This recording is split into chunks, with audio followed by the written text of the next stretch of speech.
Hey, it's a great day. It's already January 20th, 2017. And you guys want to come back and be part of the national conversation on a number of issues. You, meaning the progressives. Frankly, I don't care. Um, Personally, I've never agreed with most of the crap that any of you have said. And your candidates are really jokes, especially Bernie Sanders and Elizabeth Warren. You know, two very rich, privileged white people claiming to represent the underprivileged. You know, I think that I cast a certain amount of skepticism that they have the right to do any of that.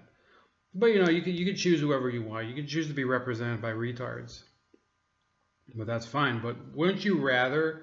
Here's a suggestion, progressives. Wouldn't you rather be represented by yourselves? Okay, there is a number of people, even though that they're Sanders supporters, that they don't let him, the old man, just walk all over them and represent everything they do. I mean, there's Jordan Sheridan, H.A. Goodman, Mike Figueredo is kind of like a Sanders slave. You know, that's all he does. Just worships the ground that Sanders walks on, which is fine. I mean, his show does pretty well, and he does some great videos, but he's not going to get anywhere. Um, so there's a guide for the issues where you can, as progressives, find people and issues where they do have ground to work on for you, and the issues that you don't, and that you might as well just work amongst yourselves on what you believe in and stop harassing other people and guilting them into supporting you, because we're not going to do it anymore. So here goes. The dues. The first one, the drug war. Look, I think it's pretty well, and I'm going to go through each one of these very shortly.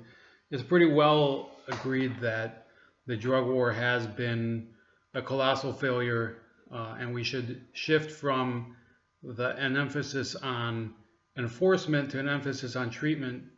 I think both candidates in the race did talk about this. Both of the final candidates, Clinton and Trump, and a number of the other third-party candidates, and some of the people in the primaries, including Senator Sanders. I think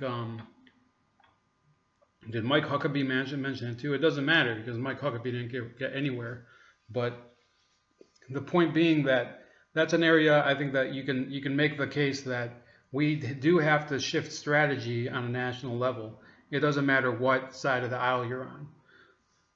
Okay, the first category of things that you shouldn't try to work with people that are not progressive idiots on is free anything. You're talking about free healthcare, free education, free needles sometimes for these drug users,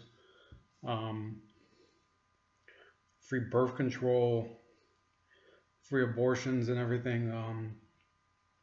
Look, basically, I'm not gonna want to pay for any of that crap, and you're not gonna take my money. And a lot of people, they're gonna find ways to cheat on their taxes so they don't have to pay for any of that. And you're gonna have a lot more trouble.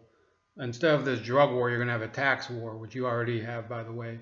The IRS invests a massive amount of money into securing other people's money, and that's a disgrace. And you ought to respect the problem that it's caused, and how much you're responsible for ruining people's lives due to this tax regime.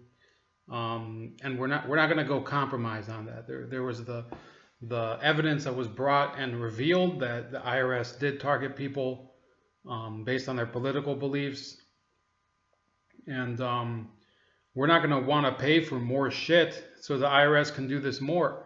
And we're not going to have to, we don't give a fuck about these millionaires and billionaires, which I'm going to come to later, that you say are going to pay for them. If you think that they're absconding from their taxes right now, you can only imagine what they're going to do when you start trying to ream them in the ass with high taxes and 70% rates and things like that. You will be always chasing after them, and some of them you'll get, and the rest of them will just escape, and we're going to have none of their investment in this country, and it'll all be your fault, and we're going to call you fucking cocks, just like I'm doing right now, by the way. But it's just going to be a massive, outpouring of declarations that you're cocks and you don't know what the fuck you're doing, and you ruin everything for everybody. Second thing that we can cooperate on, the dues, the Flint water crisis, and in general lead in the water anywhere. That's something that undoubtedly you do have to replace, and there's different approach. There's probably a more libertarian or a more market-friendly way to do it. Start mandating that cities do it, but we could allow them to select which provider replaces these systems. But I think actually, I'm gonna try to, what I just said, that would probably work either way. We're not gonna have to fit it into a category of whether it's socialist or not socialist, or whether it's a market or a state-controlled issue. The whole point is that at some point we have to come on a consensus to replace this harmful infrastructure. And I think that if there's a table conversation between both sides, that's definitely something. I don't think anybody would oppose that. There's really no one who's against resolving the Flint water crisis or anywhere else. I saw in California they have a very similar issue. In East Chicago, Indiana, I noticed that they also had it. Another place where you're not going to get any support, or you're not going to build any bridges, is gun control. We don't want you fucking telling us what to buy or what not to buy, and it's not changing, and nobody's agreeing with you. And you can see that in the elections. In many places, the main issue that drives Democrats to simply fold and fall apart is them not being able to commit to opposing these restrictions on Second Amendment rights. Now, I think states can act on it, and there's certain states that definitely they have a tendency to support gun control, such as New York State. Illinois, I think, also has is it the state of Illinois? I think it's just Chicago. They have very strong gun control laws. They're free to do it. I think that we accept that the Constitution lets states individually mandate their own gun control laws, but we as a nation, I think it's been shown that the majority of people in this country, they have absolutely no interest in getting more of these laws on the books. Okay, the second one or the third one, I guess, for the dues, eminent domain, and generally issues like that where you have people taking private property or just running a fucking highway through a neighborhood or something. That's more on the local municipal level. But yeah, I mean, go ahead, we can talk about it. Standing Rock, American Indian rights, that's personally for me a very big issue, and I'll support you on it, and I'll come and talk to you on the table about it. Now, in some cases, I'm not going to say that every case of eminent domain is wrong, but we have to go and discuss ways to prevent the government from letting their friends just get your land or property. And this is a place where we will have plenty of discussion that we could change the law. What's the other thing? Civil forfeiture of property. That's another issue I think that either side could agree on. So that's eminent domain. Indian rights too, I think I mentioned in there. I think a lot of conservatives appreciate the problems that we've caused for the American Indian community. Not all of them are willing to talk about it, and it's really an issue where I think conservatives are dishonest. That's one of the reasons that I could consider myself a political independent. on the conservative side, but I'm not one of these people that's going to wave somebody else's flag and let them define what I think. Issue where we're not going to agree on is gay rights and transgender rights, for the simple reason that most of us don't give a fuck about them, and you complain all the time about it, and I don't really have any issue where this really affects anything that I do. I think most straight white men, we don't give a fuck about it. You're not going to make me care about it. I don't really need a reason to justify it. In fact, you're just making us dislike it more. I mean, it's an issue of personal taste. It's not a civil rights issue. Marriage equality is a bunch of nonsense. I don't care what benefits you get from marriage. I think those benefits in and of themselves for getting married, those financial benefits I'm talking about, are just a heaping joke, and we might as well just get rid of them in this whole marriage equality issue. I think for some portion of people within the gay community, I think they won't really see it as being as important as you think it is. Obviously, there's people that they only care about it for the symbolic reasons. Listen, marriage is, in many couples' case, just a charade. It's a bunch of fucking nonsense. You get up there in front of justice of the peace or whatever, and they suddenly declare you to be a union of two people. And if you take your logic, all the this love is love nonsense that you preach, or you're the universal tolerance crap. How about then? Why aren't you in favor of polygamy? Why aren't you in favor of people fucking fire hydrants and marrying those inanimate objects? Why aren't you in favor of people that get married to like imaginary objects? People getting married to like a cartoon character or something. I mean, is love really love? I mean, think about that. Is it? I mean, you could take that down such a deep rabbit hole with the Rachel Dolezal nonsense, where she became transracial, and you have people. I saw a video where this woman, I think it might have been actually a dude that was dressed like a woman, but claiming that they had this bizarre identity issue where they wanted to pretend that they were furniture.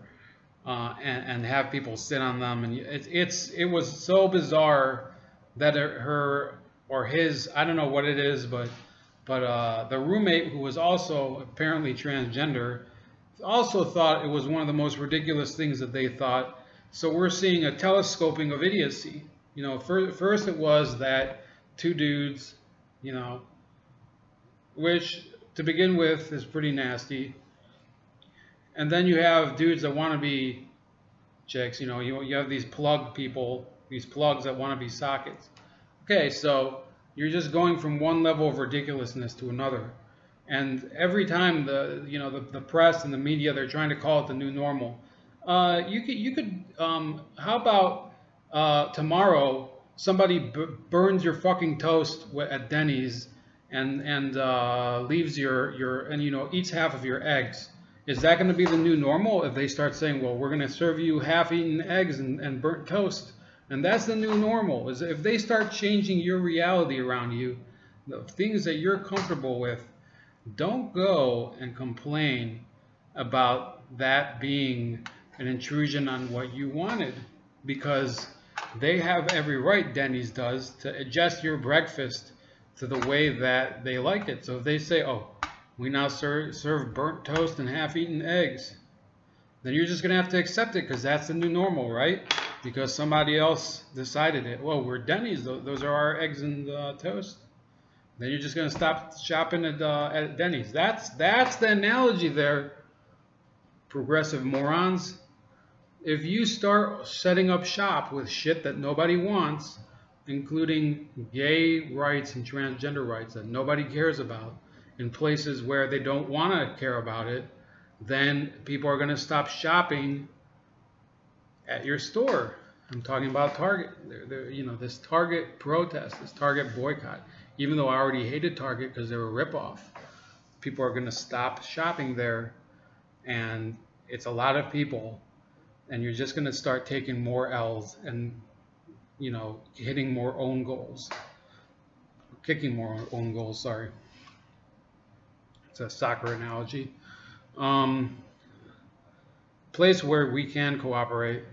Conservation, I think that people do believe that wetlands and forests, they need to be kept in as pristine shape as possible, wildlife and whatever. Listen, if you're a Republican and you're against wildlife preservation and conservation, you know, nobody has any business. I mean, fuck you. That's something that does not belong to you as individual. That's something that belongs to the earth. And the work to preserve it, I think you can find common ground across all the political spectrum. And I think that that's a place where we can start working. Now, when you twist it and centralize the issue of global warming there, you're going to have an issue, because global warming, besides the whole debate, is not necessarily the driving factor behind people supporting environmental issues. The real issue is that they don't want to see them fucking sea otters getting sucked up into ship turbines or whatever. It's an issue that you have to make the case. Listen, I know you're about to shut this video off because you're a fucking sensitive piece of shit. But conservation, do you ever want to go hike in an area that's been just strip mined and covered with slag or whatever it is, that coal byproduct? I forgot what it's called. No, not really. It's an issue that's common to anybody and everybody who can cooperate about it. The last issue, which is a don't, is the income inequality. Listen, I don't give a fuck what billionaires make. They're doing a better job than I am. Even if they've inherited the money and they're making more money, really, what is that? That's not my business. That's a legal issue. The law has allowed them to make that amount of money because their parents were able to endow them, and you know, the tax code, this beautiful tax code that you've used to fuck everybody else besides the billionaires. You Democrats. That's allowed them to get there. I don't blame them for abusing it. I would abuse it if I could too. How do you like that? I think the tax code is a bunch of just bullshit. The flat tax is what we really need. And the income inequality issue is just this huge distraction. And they're always saying, oh, he makes this much and she makes that much. You know, if you worked a little, if you would stop focusing on what other people make and start focusing more on how to just do a better job, maybe we would respect you a little more. And if you keep complaining about income inequality and just the unfairness, you're just fucking Jan Brady's. You know, it's always Marsha with her millions, and we're never gonna get any reason to sit there and listen to you whine about things that other people have. So yeah, income inequality off the table. You know, you want to discuss that with other progressives. I don't really care. I'm not gonna start caring about what Peter Thiel makes, about what Jeff Bezos makes. And by the way, they donate a lot of that money, most of those people, not Peter Thiel, to the Democratic Party and to charities and causes that are related to it. So I have one more topic, but I'm feeling tired, and I'm going to end this video. So until then, this is for Sean, by the way. He was talking about earlier, this progressive guy. Nice guy, but you know, he's trying to say, oh, I'm a nice guy. I'm gonna make you believe what I think. You know, I'm not a nice guy, and there's a reason I don't agree with any of the things that you're talking about, except for some of these topics that I said, yeah, we can work with that. You know, there's really no reason for me to I don't have any reason not to talk to people about the drug war, Flint water crisis, eminent domain, conservation. You could talk about corporate welfare too. I left that one off. That's a good place to talk about things where progressives and non-progressives, conservatives and libertarians or whatever, where they can cooperate. Those are things that transcend political lines. But everything else that I said that you shouldn't bring up, free anything, gun control, gay rights and transgender rights, income inequality. Look, you can believe in that. I'm not telling you what to believe. I'm saying I don't care. I'm not telling you what to believe. I'm saying fuck you if you want to bring that up to me and hear my opinions on it, that you're going to find very probably disturbing and not accepting, then then that suit yourself. Then you're going to hear it, and I'm not going to go and entertain your ridiculousness about all these topics. So until then, it's Ramon. This is Bold Like a Leopard, and we'll see you around the bend.